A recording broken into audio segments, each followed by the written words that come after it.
Okay, so you know how much we love getting your thoughts and questions right. Well, this time you sent us this piece of writing, and wow, it's really something. I mean, it gets into some pretty big stuff like what does power really mean? What's supposed to come along with it?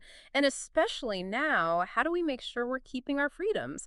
Especially looking back at, well, recent politics and one figure in particular. Yeah, I see exactly what you mean. It's definitely hitting on some major themes. Right. And we know you want to get right to the heart of it without getting lost in the weeds. So that's what we're going to do today, a deep dive. We'll unpack this text, see how it connects to some honestly age old wisdom, but in a way that feels super relevant right now. Totally. I think what's really cool about what you sent is how it manages to tie those big ideas to very specific things happening right now. And to really get into that, Yeah. I think we should look at three phrases, ones you've probably heard a million times. Mm. With great power comes great responsibility. Then there's absolute power corrupts absolutely. And of course, that classic, eternal vigilance is the price of liberty. Okay, those are heavy hitters. I mean, those get quoted everywhere. Exactly. And your text kind of uses them as jumping off points, especially when it brings up Donald Trump, talks about the media, and hints at what it calls democratic change. I'm curious to get into that. Me too. So let's just dive right in, shall we? That first quote, with great power comes great responsibility. It's like, it's everywhere, right? Comic books, speeches, you name it. It's almost become this cultural shorthand for like the weight of leadership. Totally. And then your text, bam, hits us with, but Trump missed the memo. Maybe he was too busy golfing. I mean, what was your reaction when you first saw those two things right next to each other? Honestly, it's the contrast that immediately stands out, this idea of, huge power, and we're talking the presidency here, Right. held by Trump. And then right away, it suggests a failure to live up to, I guess, the responsibility part of that quote. Right. And the whole golfing thing, yeah, it's a bit of a joke, but it also kind of points to, like, a disconnect. Yeah. Totally. It's not just saying he had power. It's like, it's saying he wasn't, I don't know, feeling the weight of it the way we maybe expect someone in that position to. And what's interesting is the text doesn't go into specific examples. All right. It leaves it kind of open-ended. Yeah, but it definitely plants that seed in your mind like, what should we have been seeing? Right. And I think that's intentional. It's like it's asking you, the reader, to think about what you believe those responsibilities are, especially for someone like the president. It's prompting you to look back at that time with your own understanding of what leadership should look like. Mm. And if we were to actually get into the nitty-gritty, we could talk for hours about how people debated his use of executive power, the things he said, or even just like his overall conduct. I mean, generally when we think of responsible leadership, there's this idea of like being committed to the well-being of everyone, upholding democratic norms, acting ethically. And the text seems to be hinting that, well, those things were maybe missing. Yeah, it's like a super efficient way of tapping into this whole big conversation without having to rehash every detail. Okay, so moving on. Next up, we've got absolute power corrupts absolutely. And then your text doesn't mess around, just straight up says, and yet he craves more. I mean, that's a pretty bold statement to put right after such a, like, warning about power, right? What are the big red flags that this combo raises? Well, I mean, that quote, absolute power corrupts absolutely. It's stuck Hmm. around for a reason. It gets to this, like, deep down worry about human nature. The idea that even someone who starts out with good intentions, give them enough power, and it can really mess them up. And when your text adds, and yet he craves more, oof, it's like this feeling of uneasiness sets in. It's like saying, okay, this person has already had a lot of power, and the fact that they still want more, maybe without really getting that whole responsibility thing we talked about, yeah, that's a little worrying. It's like the text is almost saying, look, we've seen what happened with the power he did have, and now he wants more. And we're supposed to think about that with this quote about absolute power in mind. It makes you think about those safety nets we have in place, the things that are supposed to keep someone like that in check. Absolutely. It immediately brings up like how crucial checks and balances are in a system like ours. Things like an independent judiciary, a free press that can actually hold people accountable, and a legislature that isn't just, a rubber stamp. And, the text later mentions legal entanglements and the unfinished nature of accountability. I think you can draw a straight line from that back to this whole idea of needing to keep power in check.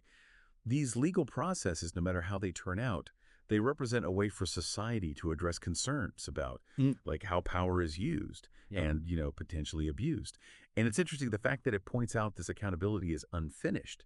It suggests things are still unfolding and maybe there are questions that haven't been answered yet. Plus, it subtly reminds us that power isn't just about holding office.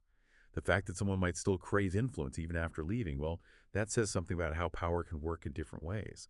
Okay, now let's get to that third quote. Internal vigilance is the price of liberty. Your text responds to this in a way that I found really interesting, almost like I don't know, a defiant kind of optimism. It says, so we meme, marsh, and laugh. Burnout is real, but so is dancing in your kitchen. Simple joys, sharp wit, and collective care. That's how we endure. Feels very, I don't know, 21st century, right? It really is. It's like a modern take on that old idea of vigilance, Yeah. right? It acknowledges the traditional ways of being vigilant, like being politically active, the marching part, Yeah. but then it goes beyond that. Right. Like it gets that constantly being on can be exhausting. Totally. Burnout is real, it says. But then it's also saying, hey, keeping that spirit of liberty alive, that also means finding joy, connection, even in everyday stuff like, dancing in your kitchen, the idea of collective care. And then you've got meme and sharp wit, which, come on, that's so now.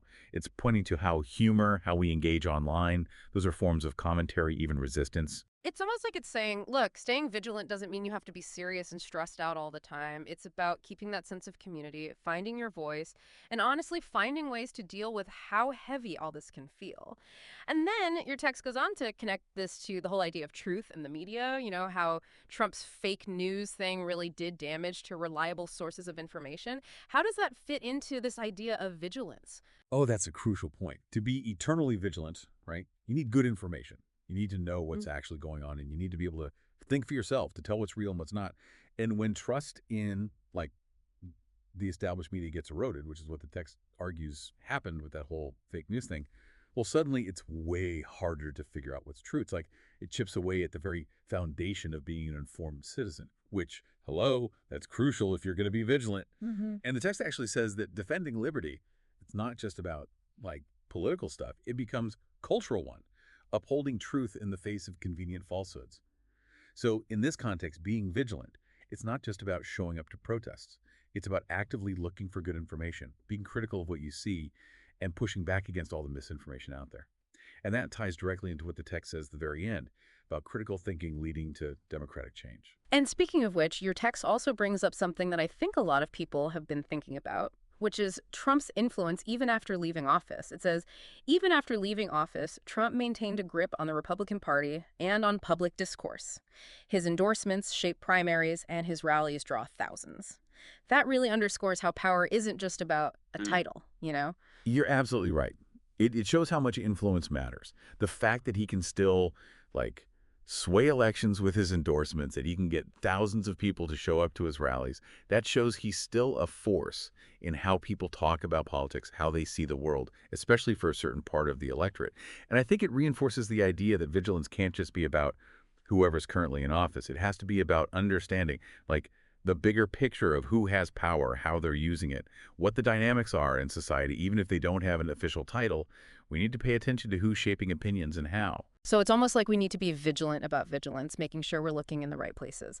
Okay, last but not least, your text ends with this. Above all else, critical thinking and pop culture leads us to embrace democratic change. That's an interesting pairing to end on. What's your take on that? How do you see pop culture, of all things, playing a role in democratic change alongside critical thinking? I think it's a really clever point. So critical thinking, like we've been talking about, is about looking at information carefully, deciding for yourself what you believe. Pop culture, on the other hand, it's like this super powerful way to spread ideas, show what society values, even challenge the way things are. Think about how music, movies, TV shows, even what's trending online, they can bring attention to social issues, get people talking, and honestly change how people see things in a way that, traditional politics might not. It's like pop culture can be a sneaky way to get people thinking about different ideas.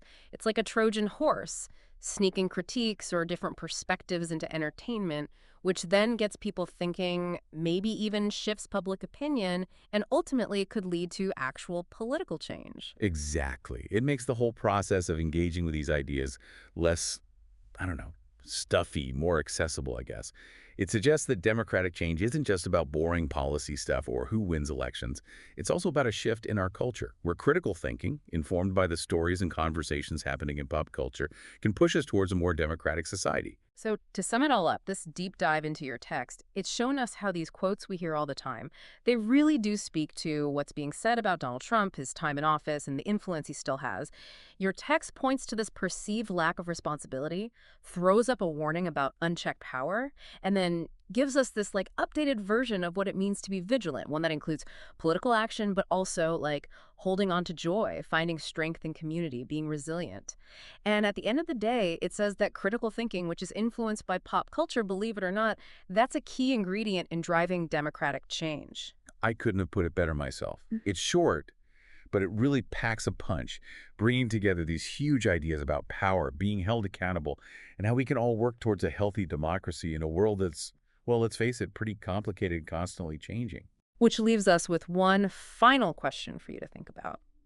In a world where information is everywhere and influence can come from anywhere, how can we each practice that eternal vigilance without burning ourselves out? How do we stay informed, engaged, without getting overwhelmed?